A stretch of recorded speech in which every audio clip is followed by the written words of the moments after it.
নমস্কার, সুমিস ইজি রেসিপিতে আপনাদের সবাইকে স্বাগত। আজকে একটা নতুন পুজো স্পেশাল রেসিপি নিয়ে আপনাদের সামনে চলে এসেছি। রেসিপিটা হলো বাসন্তী পোলাও এবং কাশ্মীরি আলুর দম। তো চলুন দেখে নিই কীভাবে এটা আমরা তৈরি করব। আমি এখানে মেজারমেন্ট কাপ মেপে 3 কাপ চাল নিয়ে নিচ্ছি। আমি এখানে গোবিন্দভোগ চাল নিয়েছি। গোবিন্দভোগ চাল যেহেতু বেশি ধুতে নেই, তাই চালটাকে আমি একবার কিন্তু খুব ভালোভাবে ধুয়ে নেব।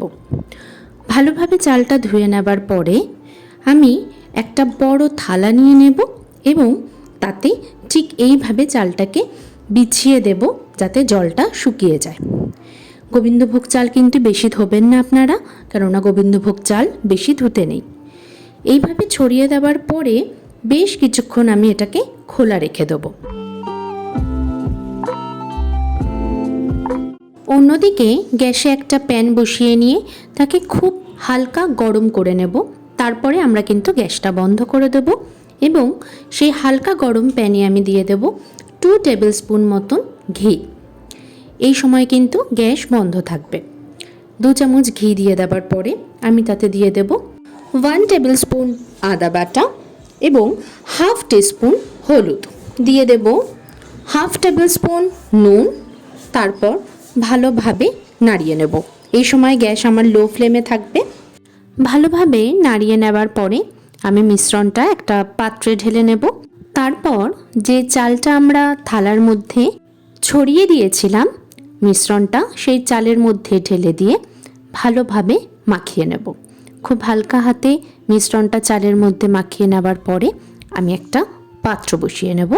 এই সময় গ্যাসের ফ্লেম আমাদের মিডিয়াম থাকবে এবং তাতে আমি দিয়ে নেব 1 টেবিল স্পুন ঘি এবং 16টা কাজু বাদাম, যাকে আমি মাঝখান দিয়ে চিড়ে নিয়েছি, এবং 16টা কিশমিশ। আপনারা আপনাদের ইচ্ছে মতন কাজু কিশমিশ অ্যাড করতে পারেন।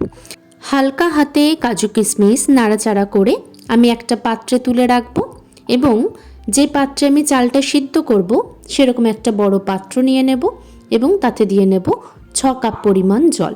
আমি যেহেতু 3 কাপ চাল নিয়েছিলাম তাই আমি 6 কাপ জল দিয়ে দেব।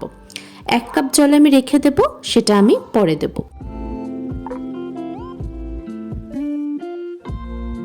এরপর মাখিয়ে রাখা চালটা আমরা জলে দিয়ে দেব ঘিয়ে ভেজে রাখা কাজু এবং কিশমিশ। তারপর হালকাভাবে চালটাকে নাড়িয়ে নিয়ে আমি একটা প্যানের মধ্যে 1 কাপ গরম জলে 2টো ছোট এলাচ, 2টো লবঙ্গ দিয়ে একটু ফুটিয়ে নিয়ে ঢেলে দেব। 7 থেকে 8 মিনিটের জন্য ঢাকা দিয়ে রেখে দেব। 7 থেকে 8 মিনিট পরে দেখে নেব আমাদের ভাতটা হয়েছে কিনা। আমাদের পোলাও একদম রেডি। সবশেষে পোলাওতে মিশিয়ে নেব 1 টিস্পুন মতন গোলাপ জল এবং 1 টিস্পুন কেওড়া জল। পরিবেশনের জন্য একদম তৈরি হয়ে গেছে বাসন্তী পোলাও। আপনারা পুজোর মধ্যে অবশ্যই ট্রাই করবেন এই রেসিপিটা।